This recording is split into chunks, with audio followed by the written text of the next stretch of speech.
દ્વારકામાં સતત બીજા દિવસ વાતાવરણમાં પલટો જોવા મળ્યો। ચોમાસા જેવા કાળા ડિબાંગ વાદળો વચ્ચે ચિંતા પણ જોવા મળી, કારણ કે ખેડૂતો બાજરી, મગ સહિતના પાકને લઈને ચિંતા સેવી રહ્યા છે। વાદળો ઘેરાતા ખેડૂતોમાં ચિંતાનું મોજું ફરી વળ્યું છે। ખેડૂતોએ કહ્યું છે કે કમોસમી વરસાદને કારણે તૈયાર બાજરો, મગના પાકમાં મોટા પાયે નુકસાન જઈ શકે છે। બાજરામાં તકલીફ સાહેબ, બાજરો બધો બગડી જાય, કાંઈ નો રહે, સમજ્યા? બગડી જાય, કડવો થઈ જાય, દાણા ભરાવા માંડ્યા છે। ને મગનું પોઝિશન એ જ રીતના છે। મગઈ છે 5 વીઘાના, 10 વીઘાના બાજરો છે। મગ, તલ, બાજરો વરસાદ કદાચ થાય તો 50% થી 60% નુકસાની આવે।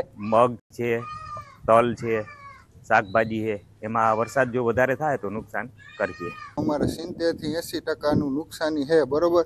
તો અત્યારે અમારે તલનું વાવેતર છે, મગનું છે, અથવા ટૂંકમાં ખેતી પાકમાં ઘાસચારો બધો પડ્યો છે।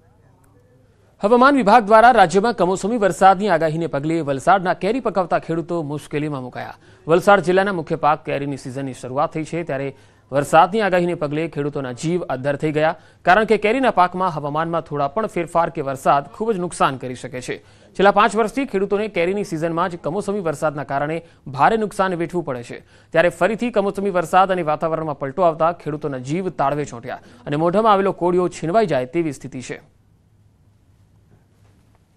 અને જાન્યુઆરી માસમાં લગભગ 100% મંજરી હતી, પરંતુ એમાંથી 80% મંજરી ખરી ગઈ। જે 20% છે એનો આ પાક છે, જે 4-5 દિવસ જો વરસાદ આવ્યો તો વધારે તકલીફમાં મુકાશે ખેડૂતો। હવાના લીધે, પવનોને અને એના લીધે શું થાય છે કે કેરીના પડવાનો અને એનો બચાવવાનો અમને ઘણો ડર રહે છે। અને વરસાદની બી આગાહી છે, તો એ વરસાદના આગાહીના લીધે તો ઘણું નુકસાન થઈ શકે એવી છે। એ જો વરસાદ જો આવ્યો તો પછી કેરી એક તો હવાથી તો ઘણી લગભગ 5-10% તો પડી જ જશે નીચે, એ તો નકામી જ જશે। જે બચે છે એમાં પાણી પડવાથી ડીચાની અંદર પાણી જાય એટલે એની અંદર જમ્સ લાગી જાય અને એક ફળ બગડી જાય। ધારાસભ્ય કનૈયાલાલ કિશોરીએ સમૂહ લગ્નમાં પોતે લગ્ન કરીને સામાજિક સંદેશ આપ્યો છે। આ સમૂહ લગ્નમાં અન્ય 3 યુગલોએ પણ પ્રભુતામાં પગલાં પાડ્યા હતા। સમારોહમાં દહેજ, દારૂ અને ડીજે પ્રથા બંધ કરી ખોટા ખર્ચા ન કરવાનો સંકલ્પ લેવડાવ્યો હતો। અન્ય 3 ગરીબ યુગલોના લગ્નનો તેમજ કરિયાવરનો તમામ ખર્ચ ધારાસભ્યએ ઉઠાવ્યો। સમાજમાં બદલાવ માટે ધારાસભ્યએ આ અનોખી પહેલ કરી છે, જેને ઉપસ્થિત મહેમાનોએ સહર્ષ વધાવી લીધી।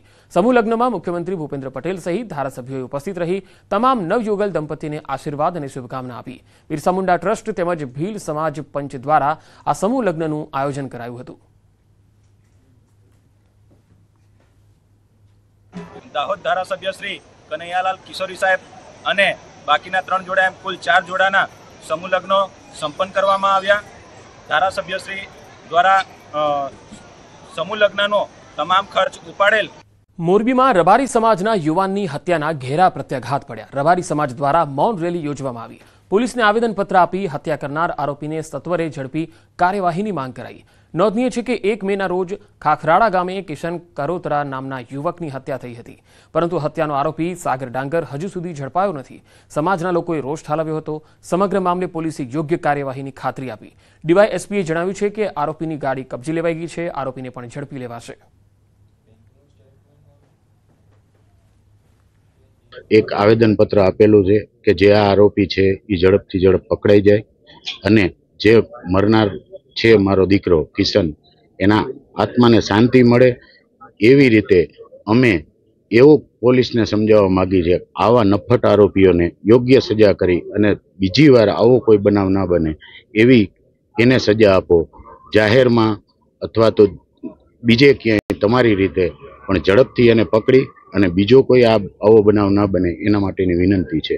યોગ્ય તપાસ થાય અને આરોપીની ધરપકડ પણ વહેલી તકે થાય, આ અનુસંધાને અમારી રજૂઆત કરવા અમે આજે આ રેલી સ્વરૂપે રજૂઆત કરવા આવેદન આપવા માટે અહીંયા આવેલા હતા। પોલીસ દ્વારા અમને ખાતરી આપવામાં આવી છે કે યોગ્ય તપાસ કરવામાં આવશે અને આરોપીને વહેલી તકે ઝડપવામાં આવશે અને જે કંઈ પણ યોગ્ય પુરાવા છે એમાં બીજા કોઈ પણ આરોપીઓ સામેલ હશે તો એમની પણ વહેલી તકે ધરપકડ કરી અને આ આરોપીની ધરપકડ વહેલી તકે કરવાની અમને બાંહેધરી પણ આપેલી છે।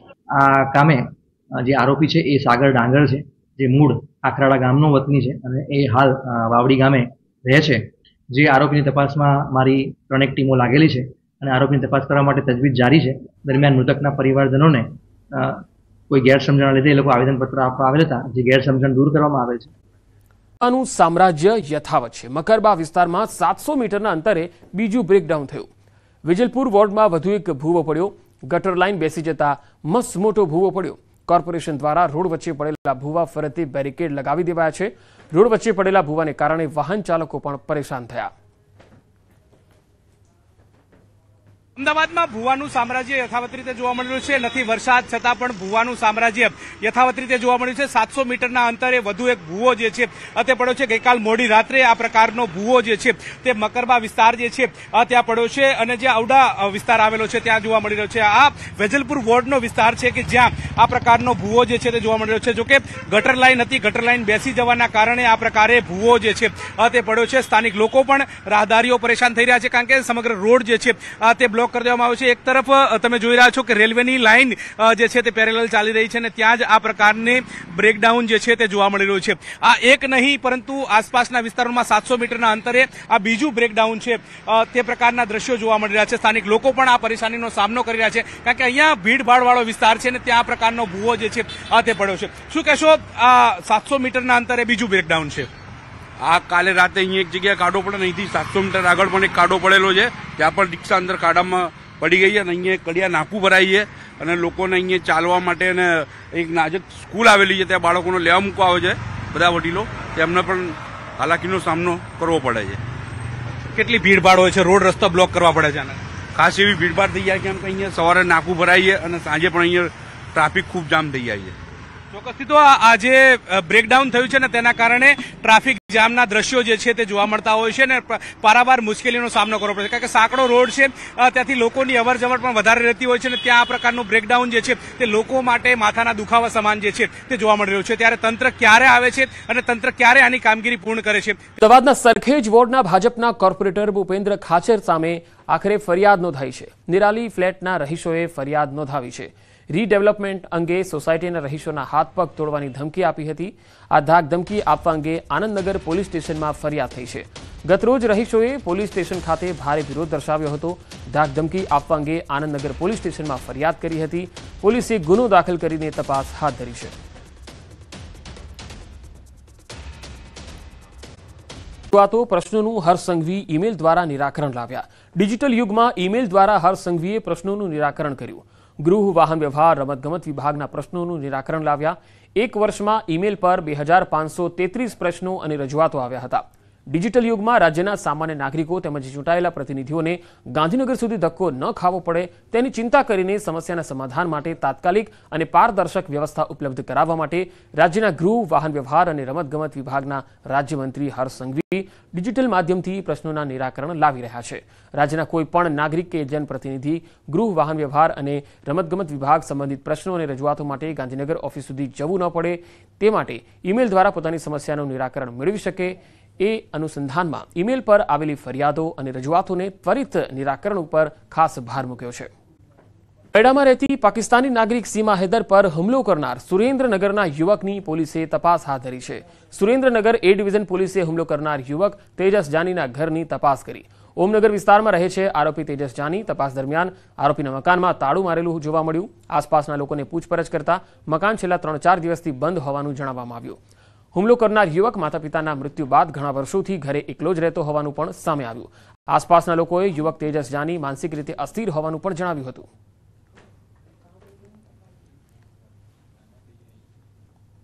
જે જગ્યાએ આ ઈસમ રહે છે તે જગ્યાની તપાસ કરવા માટે ત્યાં ગયેલ તો એવું જાણવા મળેલ કે છેલ્લા 3 દિવસથી તેનું ઘર બંધ છે અને સામાન્ય રીતે આજુબાજુ પૂછપરછ કરતા એવું જાણવા મળેલ કે આ જે ઈસમ છે તેજસભાઈ જયેન્દ્રભાઈ જાની તે એકલવાયુ જીવન જીવે છે અને માનસિક રીતે અસ્થિર છે। સુરત પોલીસની બાંગ્લાદેશીઓ સામે કડક કાર્યવાહી। બાંગ્લાદેશી બસ્તી તરીકે ઓળખાતા વિસ્તારમાં પોલીસની તપાસ। પોલીસની કાર્યવાહીથી બાંગ્લાદેશીઓમાં ફફડાટ વ્યાપી ગયો છે। કેટલાક બાંગ્લાદેશીઓ ઘર બંધ કરીને ફરાર થયા છે। પોલીસે ઘરના તાળા તોડી અને કાર્યવાહી હાથ ધરી છે। બાંગ્લાદેશીઓના પુરાવાની પણ તપાસ ચાલી રહી છે। અગાઉ 120થી પણ વધારે બાંગ્લાદેશી આ વિસ્તારમાંથી પકડાયા હતા। રાજકોટના જેતપુરમાંથી વધુ એક બાંગ્લાદેશી મહિલા ઝડપાઈ। 294 પરપ્રાંતીય નાગરિકોની પૂછપરછ કરવામાં આવી। બાંગ્લાદેશી મહિલા પાસપોર્ટ કે વિઝા વગર ઘૂસણખોરી કરી હોવાની માહિતી સામે આવી। પોલીસે દેસાઈવાડી વિસ્તારમાં રાજમાં ઉર્ફે મુક્તા ઉર્ફે સીલા નામની મહિલાની અટકાયત કરી છે। આ શંકાસ્પદ મહિલાને પોલીસે નજરકેદ કરી આગળની તપાસ હાથ ધરી છે। ભોજ ગામેથી ઝડપાયેલા બાંગ્લાદેશીઓનું ઇન્ટ્રોગેશન કરાયું। ઝડપાયેલા 30 બાંગ્લાદેશીઓનું જોઈન્ટ ઇન્ટ્રોગેશન હાથ ધરાયું। પોલીસની તપાસમાં મોટો ઘટસ્ફોટ થયો છે। ચંડોળાથી પાદરા આવનાર 30 બાંગ્લાદેશીઓને વિક્રમસિંહે આશ્રય આપ્યો હતો। ભોજ ગામના યુવાન વિક્રમસિંહે ચંડોળામાં રહેતી બાંગ્લાદેશી યુવતી સાથે લગ્ન કર્યા। છેલ્લા 2 વર્ષથી વિદેશી પત્ની સાથે તે રહેતો હતો, છતાંય તંત્રને જાણ કરી નહોતી। વિક્રમસિંહ વાઘેલા 5 વર્ષ પહેલા અમદાવાદ ગયો હતો। ચંડોળા તળાવ ખાતે રહેતા બાંગ્લાદેશી પરિવારની યુવતી સાથે તેણે લગ્ન કરેલા।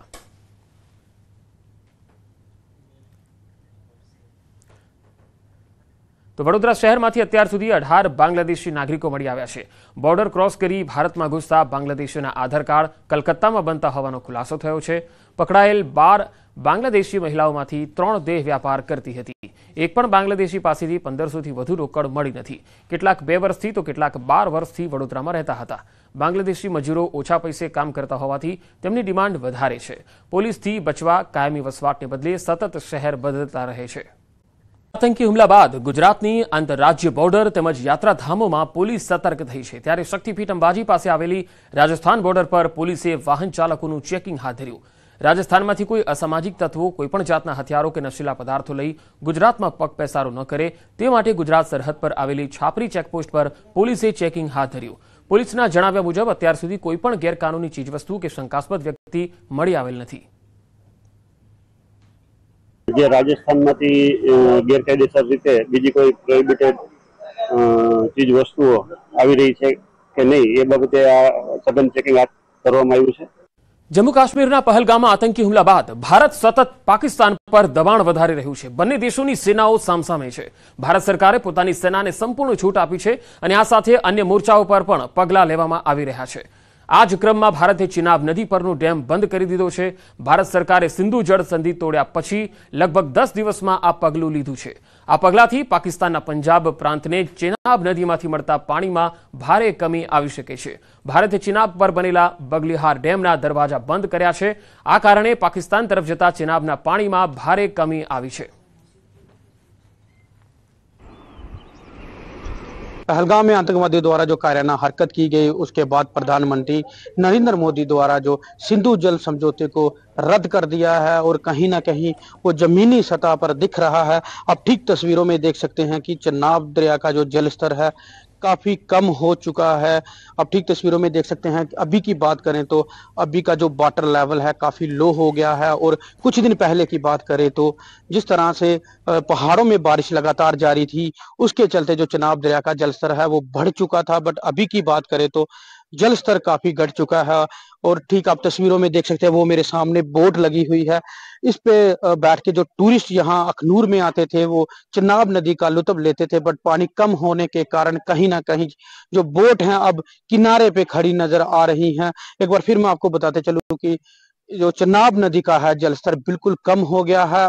पहलगाम हमले के बाद गवर्नमेंट ऑफ इंडिया की जानिब से इंडियन वाटर ट्रीटी को सस्पेंड करने के असरात जो है वो जिला रामबन में विजिबल होना दिखाई दे रहे हैं। दरिया आज सुबह से हम देख रहे हैं कि लगातार दरियाई चिनाब का पानी जो है उसका फ्लो बहुत कम होता जा रहा है और इस वक्त में दरियाई चिनाब के बिल्कुल दरमियान में मौजूद हूं। यहाँ पर आना बहुत मुश्किल होता था और यहाँ इसको पार करना तो उससे बड़ा चैलेंज होता था, बल्कि नामुमकिन है, क्योंकि दरिया की लहरें इतनी तेज होती थी जिसमें यहाँ से चलना जो है इंसानों के लिए दोभर हो जाता था। यहाँ आना भी पहले दिन बच्चों को दरिया किनारे आने पर रोकते थे और एडमिनिस्ट्रेशन भी लगातार ये एडवाइजरी जारी करती थी दरिया चिनाब के किनारे न जाए, क्योंकि इसकी लहरें इतनी उफान में होती थी। आज जो है तस्वीरें बिल्कुल मुख्तलिफ है। क्या चिनाब का पानी का कम होना जो है इस बात को जाहिर करता है कि गवर्नमेंट ऑफ इंडिया ने जो इकदाम लिए थे उनके असर जो है वो विजिबल होना शुरू हो गया है। रामबन में है दरिया चिनाब के किनारे पर न्यूज़ 18 की टीम मौजूद है और आपको दिखा रहे हैं कि एक्सक्लूसिव तस्वीरें कि किस तरह जो पानी का बहाव जो है इतना कम हो गया है। और ये इंडस वाटर ट्रीटी के तहत आने वाले दरियाओं पे इंडस वाटर ट्रीटी के तहत आने वाले दरियाओं पे जो है बिजली के मजीद फरोग और प्रोडक्शन कर सकती है और अपने शहरियों के लिए इस्तेमाल किया जा सकता है इन नेचुरल वाटर रिसोर्सेज को। आज से पहले इंडस वाटर ट्रीटी के तहत जो है यहाँ पर सिर्फ पन बिजली बनाने की इजाजत होती थी, पानी को रोक नहीं सकते थे। लेकिन अब गवर्नमेंट ऑफ इंडिया ने जो पहलगाम हमले के बाद इस ट्रीटी को सस्पेंशन में डाल दिया है और उसके असरात जो है विजिबल दिखाई दे रहे हैं कि दरिया चिनाब का पानी बिल्कुल कम हो गया। लोग दरिया किनारे आकर फोटोज ले रहे हैं, सेल्फीज ले रहे हैं और यहाँ आना एक वक्त में बहुत मुश्किल विजिबल होता था, लेकिन आज जो है यहाँ पर आप देख रहे हैं कि लोग किस तरह भीड़ बना के यहाँ आ रहे हैं, फोटोग्राफी हो रही है। लोगों को एहतियात करने की भी जरूरत है, क्योंकि पानी जो है ये नेचुरल कोर्स है वाटर का, तो इसमें जो है कभी हादसा भी हो सकता है। लेकिन आज जो है इंडस वाटर ट्रीटी के जो असरात है वो दिख रहे हैं। ये सामने पत्थर देखिए कि कितने बड़े बड़े पत्थर है, ये इसके ऊपर से है जो दरियाई चिनाब जो है उफान मारता हुआ लहरें यहाँ से गुजरती थी, लेकिन आज जो है पूरा इलाका सूख गया है, पानी की सतह बिल्कुल कम होकर रह गई है। इसके जो इम्प्लीकेशंस है वो अब आने वाले दिनों में हमें विजिबल दिखाई देंगे, जब दरियाई चिनाब के पानी को रोकने का जो अमल जो है हिंदुस्तान गवर्नमेंट ने शुरू कर दिया है।